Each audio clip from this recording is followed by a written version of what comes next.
There are moments in life when one sentence can turn everything upside down. I had such a moment 2 years ago at my mother-in-law's Sunday dinner, and it all started with a simple joke. We were all sitting around the big table, my husband Greg, his sister Lena, with her husband, my mother-in-law, her brother Uncle Victor, and me. A typical Sunday dinner, nothing special. My mother-in-law had made her signature meatloaf, potato salad. The conversation was about everything and nothing work, how the kids were doing, the weather. Then, at some point, the talk turned to how important it is for family to be together and support each other. Uncle Victor was telling us about his neighbor who went on a month-long business trip, and his wife and kids missed him so much they called every day. Now that's a real family, my mother-in-law said, nodding, when people can't live without each other. And then Lena, my husband's sister, suddenly blurted out, "Well, if our Tanya disappeared tomorrow, we wouldn't notice for a week. And you know what? The whole family just erupted in laughter. Greg was wiping away tears. My mother-in-law was waving her hands as if to say, 'Oh, Lena, you're such a riot.' Uncle Victor was pounding the table with his fist in delight. And I sat there smiling. Just a joke, right? Everyone's laughing, so I should laugh too. But inside, something cold slithered through me, like I'd been doused with ice water. We finished eating, had tea and cake, talked about other things. I participated in the conversation, answered questions, even told a few stories myself. But that phrase stuck in my head like a splinter. At home, when Greg and I were getting ready for bed, I asked him, "Greg, would you really not notice if I disappeared?" He was almost asleep and mumbled something like, "Tanya, what kind of nonsense is that? Of course I'd notice." And then he started snoring. I lay there thinking, and the more I thought, the scarier it got. Because honestly, maybe Lena was right. You see, Greg and I lived like many couples stuck in a rut. In the morning, he'd go to his office job. I'd go to my stationery store. In the evening, we'd meet at home, have dinner, watch TV, go to bed. On weekends, we'd clean, go grocery shopping, sometimes visit his parents. I always thought that was normal. A steady, calm life. No drama, no upheavals. But after Lena's comment, I suddenly started noticing strange things. For example, Greg could sit on his phone all evening without once looking my way. Or I'd tell him something, and he'd just grunt, "Uh-huh," without looking up from the screen. And when we visited his parents, they only seemed to remember I existed when they needed help in the kitchen or clearing the table. A few days after that dinner, I decided to run an experiment. I wanted to test what if I did disappear. Not physically, of course, but just become less visible. I started small. Usually, I always made breakfast sandwiches for Greg, brewed coffee. That day, I just got up, got ready, and left for work without making anything. I thought Greg would ask, "Where's breakfast? What's wrong?" I came home that evening, and he was sitting there perfectly content, eating store-bought pastries he'd picked up on the way. "How was your day?" I asked. "Fine," he answered, not even looking away from the TV. Not a word about breakfast. The next day I repeated the experiment. Again, no reaction. Greg calmly bought himself something on the way to work and ate while walking. Then I decided to go further. Usually on Saturdays we cleaned the apartment together. I'd vacuum, mop the floors. Greg would take out the trash. Sometimes dust. That Saturday, I got up, got dressed, and said, "I'm going over to my friend Natalie's. I'll be back this evening." "Okay," Greg replied, not looking up from his tablet. I was gone all day. I got back at 9 in the evening. The apartment was in exactly the same state as when I left. Greg was lying on the couch watching a movie. I asked, "How was it? What did you do?" "Oh, just relaxed." "Why?" He didn't even ask how my day was, where I'd been, who I saw. And that's when it hit me. I really had become invisible in my own home. But the scariest part was that it hadn't happened suddenly. It had happened gradually, over years. I just hadn't noticed before. We got married 7 years ago. Back then, everything was different. Greg used to give me flowers for no reason. We'd go for evening walks, take weekend trips to different places. We'd discuss plans, dreams. share impressions from books we'd read or movies we'd seen. And then something changed. First, the flowers only came on holidays. Then only on big holidays. Walks got replaced by grocery runs. Trips anywhere got replaced by the TV and the couch. And I hadn't resisted. On the contrary, I'd encouraged this predictability. I thought this is married life. Calm, predictable, no upheavals. But it turned out lifeless. I remember about 2 weeks after that Saturday cleaning experiment, we were having dinner. I was telling Greg about a customer who'd come into the store and spent half an hour choosing a pen for her grandson. Such a sweet grandma, worried what if he didn't like the color, what if it was uncomfortable to write with. I'm telling him this, and Greg is glued to his phone. I stopped talking and started counting how long would it take before he noticed I'd stopped speaking. I counted to 237, almost 4 minutes. "What, finished?" he finally asked, looking up. "Yes," I answered, "a while ago." And in that moment, I knew enough is enough. Don't think I decided to file for divorce or start fights right away. No, I just realized I had to change something, and I needed to start with myself. The first thing I did was sign up for foreign language classes. I'd always wanted to brush up on my English, but never got around to it. The classes were on Tuesdays and Thursdays from 7 to 9. When I told Greg, he was surprised. "Why do you need English?" "I just want to," I replied. "Well, okay. What about dinner?" That was his first thought. Not that his wife wanted to learn something new, but about who would cook dinner. "I'll make it ahead of time," I said. "Or you can make something yourself." Greg shrugged and went back to what he was doing. The classes turned out to be wonderful. Our teacher, Marina, was a woman about 45, very energetic and cheerful. She didn't just teach grammar, she talked about life in different countries, showed photos from her travels. There were about 12 people in the group, mostly women my age, a few men, one girl about 20. And you know the most interesting thing? We were all very different, but we all shared one common trait: we wanted to change something in our lives. Olga, a cashier from the grocery store, dreamed of going to America to see her sister. Svetlana, an accountant, wanted to find a job at an international company. And Andrei, a mechanic from the factory, just wanted to understand the lyrics of his favorite rock band. After class, we'd sometimes go to a cafe, have tea, and chat. And for the first time in years, I felt interesting.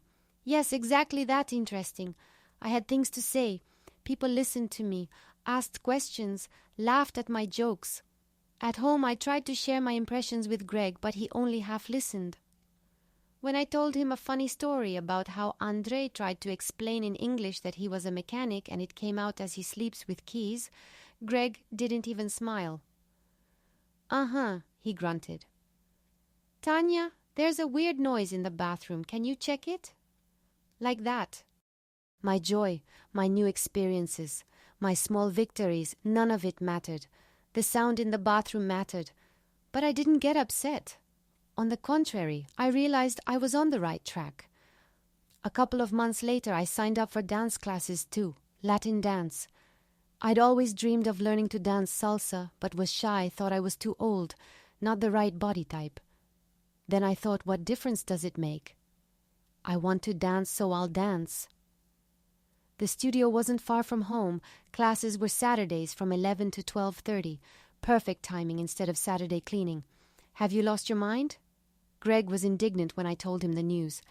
"Dancing at your age." "What's wrong with my age?" I asked. "I'm 32, not 82. "Well, yeah, but still." "You'll look ridiculous." You know, that phrase didn't even sting. Before I would have gotten upset, started doubting myself. But this time I thought, so what if I look ridiculous? At least I'll be happy. For my first class, I wore sweatpants and a t-shirt, thinking I'd just jump around a bit. But the atmosphere there, mirrors, bright lights, infectious music, and the instructor, Ricardo, a real Cuban. About 35, pure rhythm. "Amigo," he yelled, "forget all your problems. Right now there's only the music and the dance." And it was true. As soon as the music started, everything else disappeared. Work, home, Greg, problems, it all dissolved. Only rhythm and movement remained. Of course, nothing worked at first. I tangled my feet, lost the beat, couldn't relax. But Ricardo was patient. He came to each of us, corrected our posture, demonstrated, encouraged. Tanya. He'd say to me, "You think too much with your head. Think with your heart." And you know what? It worked. Not right away, of course, but after a few classes I felt the rhythm. And it was magical. After dance class, I'd come home so happy, so full of energy. I wanted to sing, laugh, hug the whole world. Greg would meet me with a disapproving look. Well, had enough dancing? Yes, I'd answer. Guess what? Today we learned this turn. Tanya, the apartment is a mess, he'd interrupt. Maybe you should clean instead. And my mood would instantly plummet, like someone had turned off the light inside me. But I didn't give up. I kept going to English and dance. More than that, I started noticing changes not just in my hobbies, but in my whole life. At work, for example. Before, I was a quiet, dutiful employee. I came in, did my job, didn't stick my neck out. But now I suddenly started suggesting ideas to improve the store. Our manager, Peter Ivanovich, was surprised at first. "Tanya, why so active all of a sudden? Why not?" I answered. "I have ideas that could help," and they really did help. My idea for a kids' corner, a little table with coloring books and crayons, attracted a lot of parents. Now they come with their kids, the little ones draw, and the parents can calmly pick out stationery. Peter Ivanovich was pleased. "Well done, Tanya. Didn't expect such initiative from you." And I thought, why didn't you expect it? Because I never showed what I was capable of. I stayed in my shell, afraid to come out. At home, though, the situation was getting more tense. Greg was clearly unhappy with my changes. Before, I was always home, always ready to listen to his work stories, cook something tasty, watch TV together. Now I had my own things, my own interests, and that irritated him. "You've gotten weird," he said one evening, "always running off somewhere, talking about people I don't know." "What's wrong with that?" I asked. "Well, I don't know. Before you were more normal." More normal, meaning more boring, quieter, less noticeable. Anyway, we lived like that for about 4 months.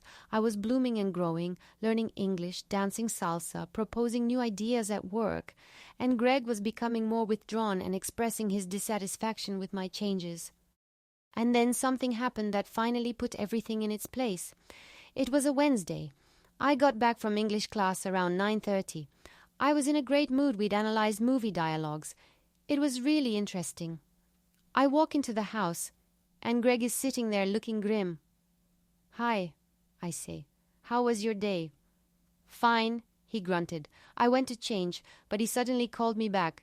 "Tanya, sit down. We need to talk." My heart skipped a beat. I could tell by his tone this was serious. "Listen," Greg began. "I don't like what's happening with you." "What exactly?" I asked. "All this. English, dancing, ideas at work. You've become different. Different how? Not like before. Before you were. Well, a normal wife. Now." He paused, searching for words. "Now what?" I pressed. "Now you're always disappearing somewhere, never home, talking about people I don't know." "Greg, that's great. I'm growing, learning new things, meeting interesting people." "Well, I don't need that." He suddenly exploded. "I need a wife who's home, who cooks dinner, who sits next to me on the couch in the evening, not running around God knows where." I looked at him, unable to believe my ears. Did he really want me to go back to my old life, to become invisible again? "Greg," I said as calmly as I could, "do you realize I've become happier?" "Happier?" He snorted. "You're like a stranger at home now. Or maybe you just got used to me being like furniture. Present, but not in the way." "That's ridiculous." "No, it's not. Remember what your sister said at that dinner, that if I disappeared you wouldn't notice for a week." Greg frowned. "Well, that was a joke." "A joke? Remember how you didn't notice I stopped making breakfast?" For 3 days. What does it matter? It matters a lot. I couldn't hold back because it means I'm not important to you. Only what I do for you matters: cook, clean, sit quietly beside you. But what I feel, what I think, what I want, that doesn't matter. Greg was silent, but his face showed he didn't understand what I was talking about. Greg, I tried again. When was the last time you asked me how my day went? He thought about it. Well, yesterday I asked. No, you didn't. You asked why dinner was cold. The day before yesterday. The day before yesterday you asked where your blue shirt was. Greg frowned even deeper. When was the last time you asked about my weekend plans? Not to find out if I'd be home to cook and clean, but just out of interest? Silence. When was the last time you gave me a compliment? Not because I cooked something tasty, but just because... Silence. When? Enough. Greg exploded. Enough interrogating me. I work, I earn money, I provide for the family. Isn't that enough? No, I said quietly, because family isn't just money and providing. Family is when people are interested in each other, when they share joys and sorrows, when they support each other's dreams. What dreams? We're adults. And then I understood we were speaking different languages. For Greg, family life meant fulfilling certain functions. He worked and brought in money. I cooked and cleaned. Everything else was superfluous. For me, family meant two people walking through life together, supporting and inspiring each other. Greg, I said, do you love me? The question clearly caught him off guard. Of course I love you. We're married. That's not an answer. Marriage and love are different things. Well, I love you. So what? Why do you love me? He was silent for a long time. A very long time. Because you're good, he finally said. Good at what?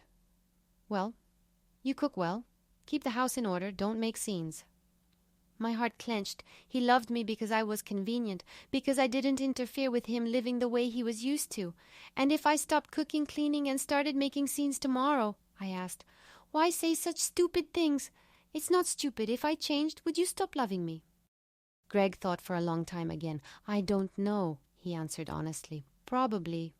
Maybe. There it was. The honest admission. He didn't love me. He loved the lifestyle I provided for him. I see, I said and stood up. Then I need to think. Think about what? About us. About whether we have a future. Greg jumped up. Are you thinking about divorce? I don't know. Possibly. Because of some dancing and English classes. Not because of the dancing and English. Because you don't want to accept the real me. You want a convenient wife, not a living person with feelings and dreams. That night we went to bed in silence. I couldn't sleep for a long time, replaying our conversation in my head. And in the morning I made a decision. No, not divorce. Not yet. I decided to give our marriage one more chance. But on one condition, Greg had to try to understand and accept my changes. At breakfast I told him, Greg, I want to propose a compromise. He was wary. What kind? I won't quit English or dance. That's important to me. But I'll try to spend more time at home. And you try. Well, to be interested in my life. Not just the household stuff, but in general. Meaning? Ask how my day was. What was interesting at work or class? Share your own news. Let's try to become interesting to each other again. Greg thought about it. Okay. We'll try. And you know what? The first few weeks were really strange. Greg must have set a reminder on his phone because every evening he'd ask, So how was your day? How'd it go? It sounded pretty mechanical, but he did ask, and I'd tell him about customers at the store, progress in English, new dance moves. Greg would listen, nod, sometimes even ask follow-up questions. True, you could tell he was forcing himself, but at least he was trying. And for my part, I tried harder to take an interest in his things. It turned out a lot of interesting things happened at his work, too. He just hadn't thought it necessary to tell me before. Gradually, our evening conversations became more natural. Greg started telling me about colleagues, work projects, future plans, and I shared not just events of the day, but also my thoughts, worries, plans. Of course, there were still many difficult moments. Greg still didn't understand why I needed dance and often grumbled about wasted time, and I was annoyed that he couldn't simply be happy for my successes. But we were trying, both of us. The breakthrough came about 2 months after our serious talk. It was a Saturday. I came back from dance class especially happy I'd finally mastered a complicated spin I'd been struggling with for 3 weeks. "Greg," I yelled, bursting into the apartment. "Guess what? I did it. I finally learned how to do a spin." Usually in such cases he'd grunt something like "good job" and go back to his things. But this time he asked, "What's a spin?" I was surprised. "It's this complicated turn. Want me to show you?" I put on some music and showed him what I'd learned. Greg watched attentively, even put his phone down. "That's nice," he said when I finished. "Is it hard to learn?" "Very. I struggled for 3 weeks. Can you teach me?" I almost fell over from surprise. "Seriously?" "Yeah, why not? We can try." And we tried. Of course, Greg wasn't getting it. He was stiff, self-conscious, lost the rhythm. But he was trying. And it felt so good that he was at least trying to understand something important to me. We ended up spending the whole evening with the music on. I showed him simple steps. He awkwardly repeated them. We laughed at his clumsiness and my attempts to explain what couldn't be put into words. And then something else important happened. At the end of that evening, as we sat tiredly on the couch, Greg suddenly said, "You know, you really have changed." I braced myself. Was he going to criticize again? "Changed how?" I asked cautiously. "Become livelier, I guess. Before you were like, I don't know, like a shadow. Now there's a spark in you. I hadn't expected that from him. My heart leaped with joy." "And you like that?" I asked. Greg paused, thinking. "You know, at first it was unfamiliar. Honestly, it was even annoying. I was used to you always being home, always available. And then suddenly you had your own life. And now? It's probably better. More interesting with you.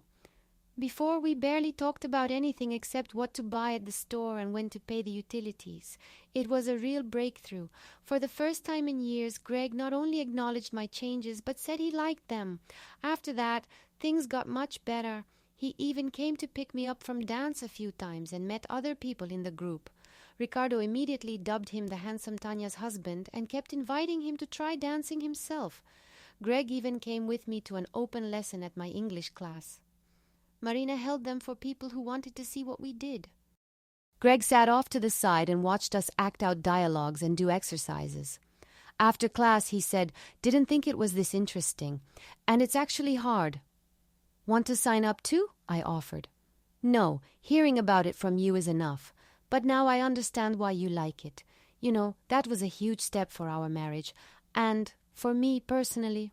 Another month later, something happened that finally showed we were on the right path. We gathered again for a family dinner at my mother-in-law's. The same crowd: Greg, his sister Lena, and her husband Mom, Uncle Victor, and me. And honestly, I was a little nervous. What if Lena said something snide again? But everything was different. From the start of dinner, you could feel the atmosphere had changed. Greg, for example, told everyone himself that I was taking English and dance classes, and he said it with pride, not irritation like before. "Can you believe it? Our Tanya is almost fluent in English now," he said, "and she dances like a pro." I blushed with pleasure. First, he was exaggerating. I was far from fluent. Second, it was the first time he'd bragged about me to his family like that. No way. My mother-in-law was surprised. "Tanya, show us something." "Mom, don't embarrass her," Greg interjected. He interjected, "For me." Before, he would have said something like, "Go on, show them. What's there to show?" But I wasn't flustered. "Of course I'll show. Just put on some music." And I showed a few salsa moves right there in the living room. Everyone watched with admiration, even Lena. "Wow," she exclaimed. "I had no idea you were so artistic." Later, when we were sitting at the table drinking tea, Uncle Victor suddenly asked, "So, Tanya, how are things at work? Greg said you've made some innovations." And I told them about the Kids Corner, how it helped attract customers, plans to expand the product line. Everyone listened attentively, asked questions, shared their own ideas. Then Mom asked about the English classes, what topics we studied, if it was hard to remember new words. And Lena asked about dance, if my feet hurt in new shoes, and if someone her age could learn. And you know what was most amazing? I was the center of attention the whole evening. People listened to me, asked me questions, were interested in my opinion. And this wasn't the same attention as before when they'd ask me to help in the kitchen or clear the table. This was attention to me, to my interests, to my achievements. At the end of the evening, as we were getting ready to leave, Lena came up to me and said, "Tanya, you know, remember that stupid thing I said about not noticing if you were gone?" I nodded. "Well, I was wrong. Now they'd notice you missing on the very first day. You've become so noticeable." And she hugged me. On the way home, Greg was really pleased. "Did you see how everyone admired you?" he said. "Mom couldn't take her eyes off you when you were dancing." "Oh, stop," I said, embarrassed. "I'm serious." And you know, it felt good having such an interesting wife. An interesting wife. He called me an interesting wife. Before he'd said good wife, convenient wife, but now interesting. At home, getting ready for bed, I asked, "Greg, you don't regret that I've changed, do you?" "No," he answered without hesitation. "You know, before I thought married life should be calm, predictable. No surprises, no changes, but it turned out boring. Boring, really boring. Same thing every day, like in that movie Groundhog Day, remember? Now every day is something new. You come home from English with new words, or from dance with your eyes shining, or something interesting happened at work. Can't get bored. I was so happy. He finally understood life should be lived, not just be convenient. But the story doesn't end there, because the changes continued. 6 months after that memorable family dinner, I took another step. I suggested Greg and I go somewhere for vacation. Not just lie on a beach by the sea like we usually did, but take a real trip. "Where to?" he asked. "Europe," I blurted out. "I'm studying English. I want to practice with native speakers." Greg thought about it. "Won't it be expensive?" "We'll save up. We have time to prepare." And we started saving. We cut out little expenses, saved every spare penny. And you know, it felt so good to have a shared goal, a shared dream. Evenings, we'd browse travel websites, choose routes, read reviews from other travelers. Greg even asked me to teach him a few basic English phrases. "I want to at least say hello and thank you properly," he explained. And I happily taught him. We'd sit at the table with a textbook. He'd repeat words after me. I'd correct his pronunciation. Like school, only much more fun. The trip happened the following summer. We chose the Czech Republic, a beautiful country, affordable, and many people there understand English. It was amazing. We wandered around Prague, took pictures on the Charles Bridge, drank real Czech beer, ate traditional food, and I translated menus, talked to waiters, asked directions from passers-by. Greg was thrilled. "Tanya, you're incredible. You talk like a real foreigner." Actually, I was still pretty rough, but the important thing was people understood me, and we could manage without a guide, plan our own route, decide what to see. One day we even stumbled upon a local festival. There was live music, people dancing right in the street, and I couldn't resist. I went to dance, first alone, then a local guy joined me, then someone else. Greg stood off to the side watching at first, and then he came out too and tried to dance. Remember how I taught him basic moves at home? Well, he remembered something. We danced in the street to Czech folk music, laughed when we messed up, and were absolutely happy. Locals took pictures of us and shouted something approving in Czech. "Tanya," Greg said when we finally stopped, "I've never been this happy in my life." Really, really. You know, If you hadn't changed, we'd never have come here. We'd be sitting at home watching TV. And that was enough for you? It seemed like it at the time. But now I realize that wasn't living, that was just existing. In that moment, I knew we'd saved our marriage. No, not saved it, we'd rebuilt it. On a new foundation, mutual interest, respect for each other's passions, a desire to grow together. We came back from the trip different people. We had shared memories, shared impressions, shared plans for the future. Greg even signed up for classes himself, not English, as I'd thought, but photography. Turns out he'd gotten so into taking pictures in Prague that he decided to pursue it seriously. I want to learn to take beautiful photos, he explained, so I can take professional shots on our next trip. Our next trip. He was already planning the next one. And you know, it was so wonderful to see his eyes light up when he talked about composition and lighting, exactly like mine used to light up when I talked about English or dance. Now we both had our own passions, but we shared them with each other. Greg showed me his photos and explained how he got certain effects. I told him new English idioms or showed him new dance moves. Our evenings became completely different. Instead of sitting silently in front of the TV, we talked, planned, dreamed. We discussed books we'd read, movies we'd seen, news from the world, and most importantly, we were interesting to each other again. Greg asked my opinion on things, consulted with me, shared his thoughts and plans, and I stopped feeling like an invisible ghost in my own home.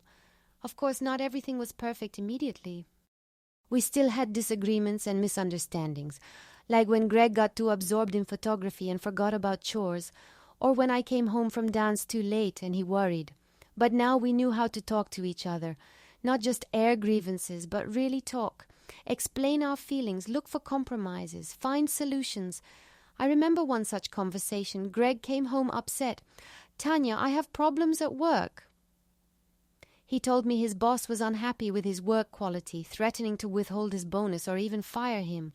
Before, I would have just felt sorry for him and offered tea and cookies.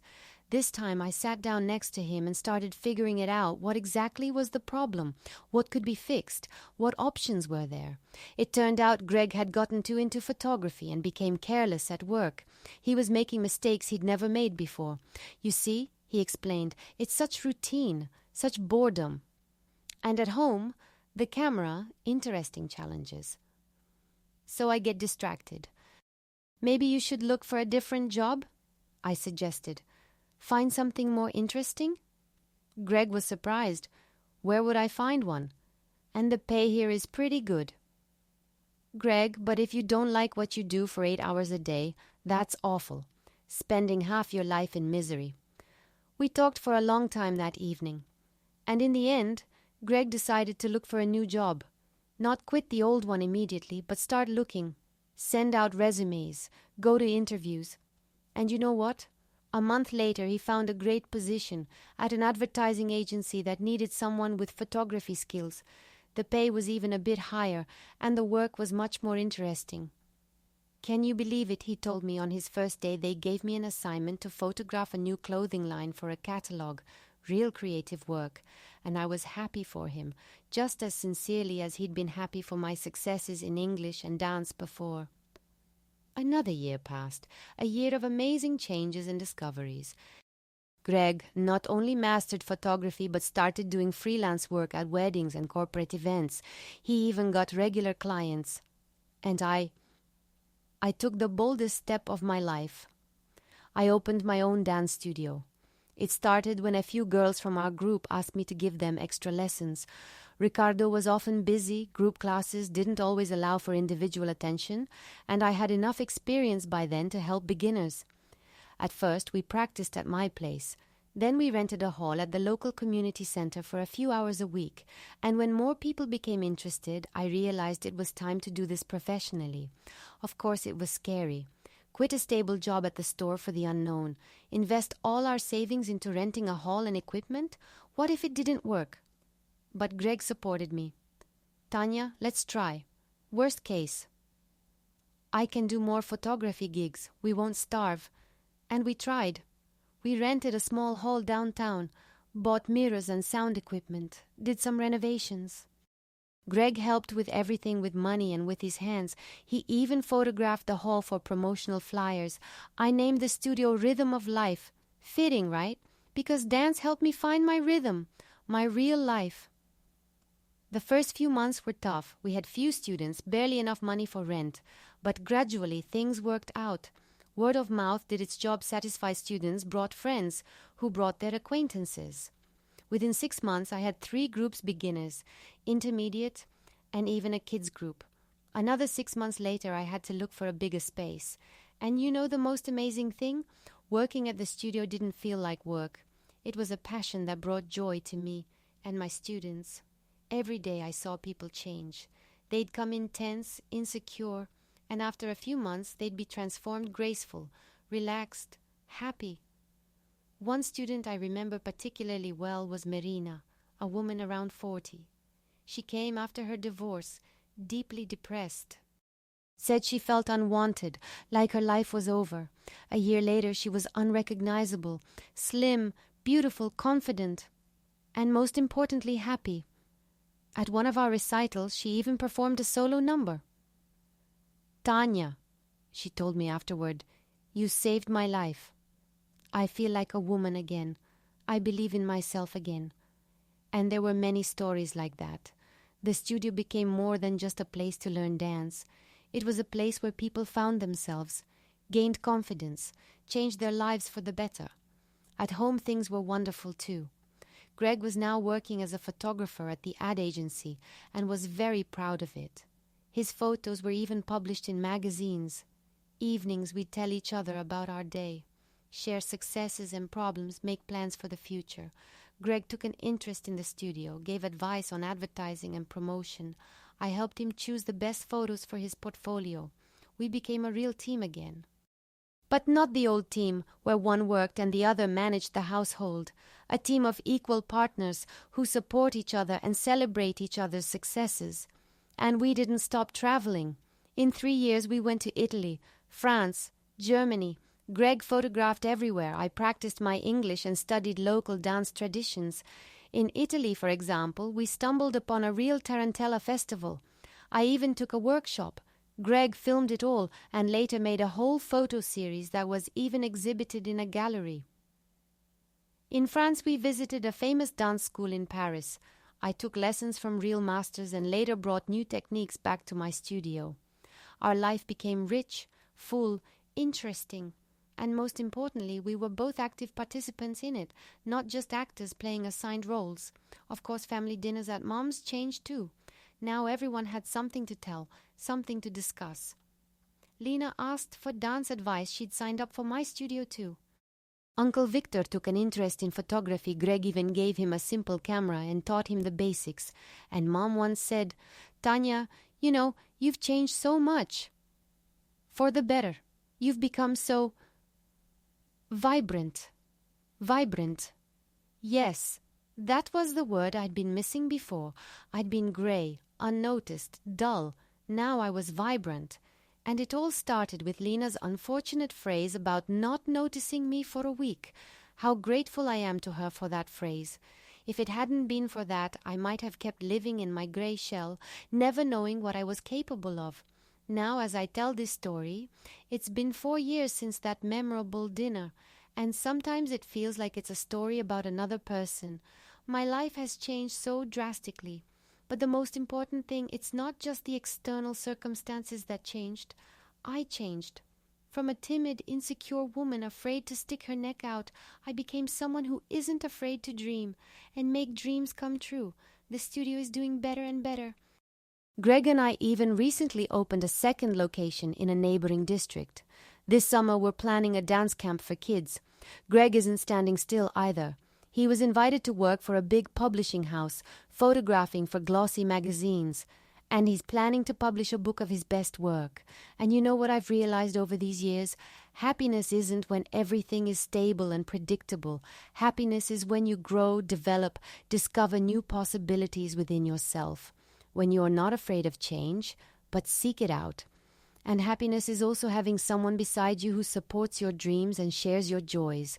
Someone who doesn't try to force you into a box of convenience, but helps you blossom fully. Greg became that person. Not immediately, through difficulties and misunderstandings, but he did, and I'm so grateful to him for that. Sometimes in the evenings, after work, I look at him and think we could have lost each other. If I hadn't dared to change, if he hadn't wanted to understand and accept those changes. But we made it. We managed to build a new relationship based on mutual respect and interest. And now our marriage is stronger than ever. And that phrase of Lena's? Now it only makes me smile, because I know for sure if I disappeared now they'd notice in the very first second. And not just at home, but at the studio, among friends, among my students. Because I'm not a shadow, not a wallflower, not convenient furniture anymore. I'm a living person with a vibrant, fulfilling life full of meaning and joy. And every day I thank fate for that moment when I decided to change my life. Because that's when my real life began. And then something happened that I absolutely didn't expect. Not at all. One morning, Lena, Greg's sister, calls me. Her voice sounds strange, excited, or scared. "Tanya," she says, "I need to talk to you. Urgently." "What happened?" I ask. "Don't want to on the phone. Can you meet today?" I wondered what was up. Lena had never called like that before. We were on good terms, but urgent meetings. Strange. We arranged to meet at a cafe near my studio. I arrive, she's already there, twisting a coffee cup in her hands, looking lost. "So, what happened?" I say, sitting down opposite her. But she's silent, studying me like she's seeing me for the first time. "Tanya," she finally starts, "remember that dinner? When I said you wouldn't be noticed for a week?" My heart skipped a beat. Was she still thinking about that? "I remember," I answer. "What about it?" "Well, I was a complete idiot back then." "Oh, forget it." "No, you didn't forget," she interrupts. "Tanya, that phrase didn't just change your life. It made me think about a lot of things too." And then she told me a story that made my jaw drop. Turns out, after watching me change, Lena started looking at her own life, and she realized the same thing could be said about her. That her husband Sergei would only notice she was gone when dinner didn't appear on the table. "You know," she says, "I sat there thinking, what am I doing? Homework, homework. Sergei tinkers in the garage with his buddies. I watch TV at home. That's it. No interests, no hobbies, no life." "So what did you decide to do?" I ask. "That's the problem." She throws up her hands. "I don't know. You at least always dreamed of English and dance. I don't even have any dreams." I look at her and think, what a twist. Lena always seemed so confident, so satisfied with life. Turns out she was struggling too. "Lena," I say, "what interests you? What did you like as a kid?" She thought about it. "In school, I loved drawing. I even went to art school for a couple of years. But then, well, I quit. My parents said, 'You can't make money as an artist. What's stopping you from taking it up again now?' 'Oh, I'm too old. I'm 38. It's too late to start.' That's when I couldn't take it, Lena." Do you hear yourself? I was 32 when I started dance, and it worked out fine, but that's different. "It's not different at all," I say. "It's never too late to start something you love." And then something clicked in my head. What if... "Lena," I say, "want me to help you?" "How?" "Well, let's go to an art studio together or some workshop to start." She looked at me with hope. "You'd really go with me?" "Of course. I'm interested in trying something new too. And you know what? We found an adult painting studio online that very day. We signed up for a trial class that weekend. I told Greg at home. He just laughed. 'Tanya, you're infecting everyone with your enthusiasm now.'" "What's wrong with that?" I ask. "Nothing wrong. It's great. Lena really has seemed down lately." That Saturday, Lena and I went to the studio. It was in an old mansion downtown. The atmosphere was magical, high ceilings, big windows, easels everywhere. The instructor, Anna Sergeyevna, was a woman about 50, wearing a paint-splattered apron with kind eyes. "Girls," she said, "don't be afraid. Today we'll paint a still life. Simple shapes, no complications." She placed a vase of fruit in front of us and explained how to hold the brush, how to mix paints. And the magic began. Honestly, I thought I'd be terrible. What kind of artist was I? But it turned out my hands remembered. I loved drawing as a kid too, just dropped it like many do. But Lena was transformed. As soon as she picked up a brush, it was like she woke up. Her movements became confident, her eyes lit up. "Lena," Anna Sergeyevna said, walking over to her easel, "you have talent, a very good sense of color." And Lena was beaming with happiness. "Really? I thought I'd forgotten how." After class we went to a cafe and Lena couldn't stop talking. "Tanya, can you imagine how much I missed this? The smell of paint, the feel of the brush in my hand. I felt alive again." "Well then, sign up for regular classes. What will Sergey say?" "What did Greg say about my dancing? He grumbled at first, then got used to it, and now he's proud." The next week, Lena signed up for regular classes at the studio, and she was off. Every Wednesday, she'd come home with shining eyes and tell us about new techniques, successful pieces, plans for the next lesson. Sergey grumbled at first. What nonsense! Grown woman playing with paints. But this time, Lena didn't back down. Maybe my example inspired her, or maybe she just understood, if not now. When? "Seryoja," she told him one day, "don't you want a happy wife?" "Of course I do." "Well, great, because painting makes me happy." Within a month, Sergey was asking what she painted in class and asking to see her work. And another month later, something amazing happened. Lena calls me, "Tanya, some man came to our studio. He was looking at the students' work and he bought my painting." "What?" I couldn't believe it. "Yes." "Can you believe it? I painted a cityscape, our old courtyard with the fountain, and this man saw it and said, 'How much?' Anna Sergeyevna named a price and he didn't even haggle. I was thrilled. Lena, an artist. Someone bought her painting. What did Sergey say? Sergey was floored. Excuse the expression. Now he walks around telling everyone his wife is an artist. But that was just the beginning. 2 months later, our studio organized an exhibition of student work, and 3 of Lena's paintings were selected for display. The whole family came to the opening. Greg, me, Mom, Uncle Victor. Even Sergey dragged himself along. We stood admiring Lena's paintings. "Lenochka," Mom said, "I had no idea you could do this." "I didn't know either," Lena laughed. Then Uncle Victor suddenly piped up, "Remember, Lenka, how you used to draw everything as a kid? Mom scolded you. The house was covered in paint." "I remember," Lena answered softly. Then they said, "Stop fooling around. Time for serious things." "That was foolish?" Uncle Victor shook his head. "Burying talent is a sin." And then Sergey, who'd been quiet the whole time, suddenly said, "Lenka, maybe we could set up a studio for you at home. In the spare room?" Everyone stared at him. Sergey was usually against any changes in the house. "Seriously?" Lena couldn't believe it. "Seriously. If you've got such talent, you should develop it. Let's clear out the room, get some good lighting." Lena cried tears of happiness. A week later, Sergey was hauling old furniture out of the room and planning where to put the easel and where to put the paint cabinet. You know, even he changed. Before, Sergey was just, well, a regular guy. Work, garage, TV. Now he started taking an interest in art, reading about different painting techniques, even went to a museum with Lena. "You see," he told Greg, "when you see your wife glowing with happiness, you start looking at life differently yourself." Within 6 months, Lena had a real home studio. And not just at home.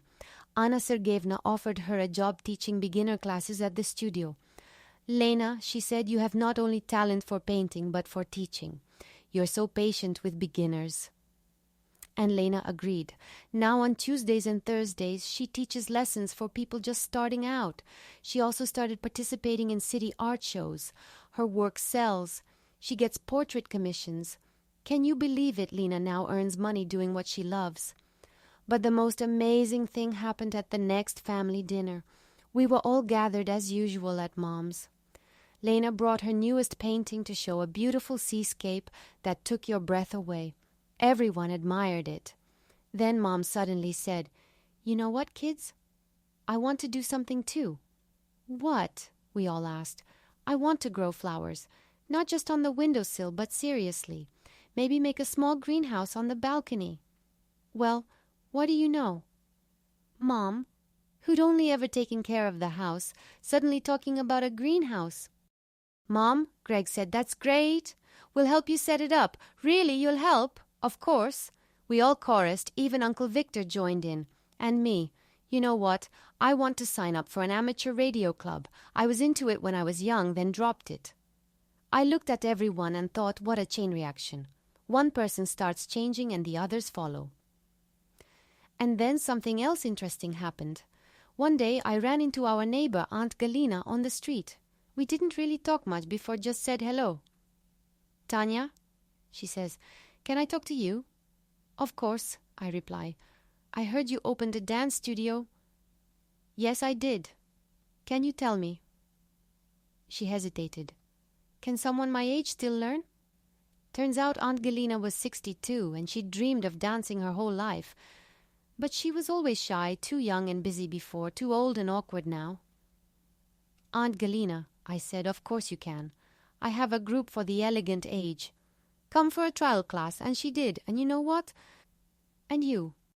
She turned out to be such a capable student. She couldn't do the fast moves, sure, but what grace, what fluidity. Through her, several other older women joined. Now I have a whole silver age group, that's what we call it. And they are such troopers. They always come to class dressed up, hair done. After dancing, they go to cafes together, chat, make plans. Aunt Galina told me once, Tanya, I thought my life was over. Grandkids grown, house, TV. Now I look forward to every class. And she really did seem younger. Her posture straightened, her eyes sparkled, even her walk changed.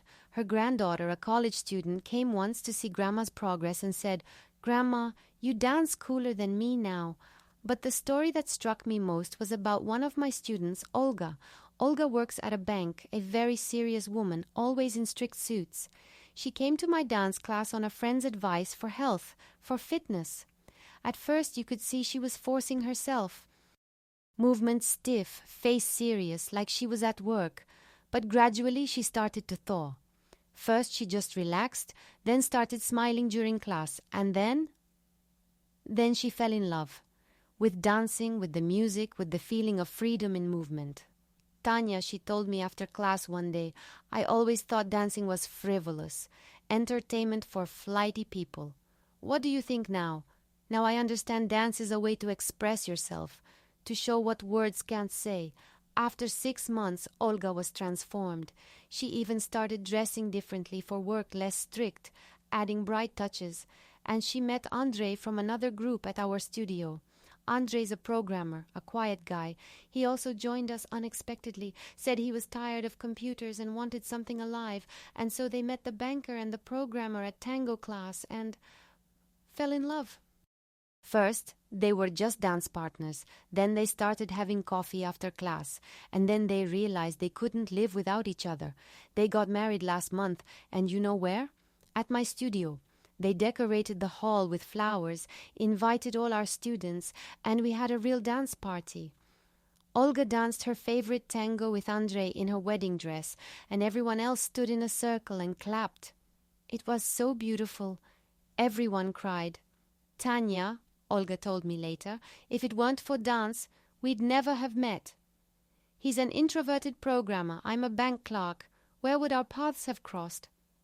And it made me so happy. So my studio doesn't just teach people to dance, it connects destinies. I have many stories like that now. Every student brings something unique, and we all influence each other. Recently, for example, one of my students suggested organizing a charity concert at a senior center. She said, Tanya, let's bring some joy to the grandmas and grandpas. And we did. We went as a group, put on a show. The seniors were so happy, some even sang along to familiar tunes. And one grandma, Anna Ivanovna, asked me to teach her some simple steps. I danced well when I was young, she said. Now I can only remember. I worked with her a few times right there at the center. And you know what? Now she teaches other seniors. The center manager told me, Anna Ivanovna is transformed. Before she'd sit silently in a corner. Now she's getting everyone to dance. So that's the chain reaction. One person changes, then another, a third. And the world around becomes brighter and more interesting. And you know the most amazing thing? I realized that Lena's phrase 4 years ago wasn't a curse, but a blessing. It became the catalyst not just for my changes, but for changes in all the people around me. If Lena hadn't said that thing about not noticing me for a week, I'd probably still be a wallflower. Now I have my own studio, happy students, a strong marriage with a loving husband, and most importantly, I learned that it's never too late to change your life, whether you're 32, like I was, or 62, like Aunt Galina. The main thing is not to be afraid and not to listen to those who say it's too late or it's not serious. You only need to listen to your heart, and it always knows what it wants.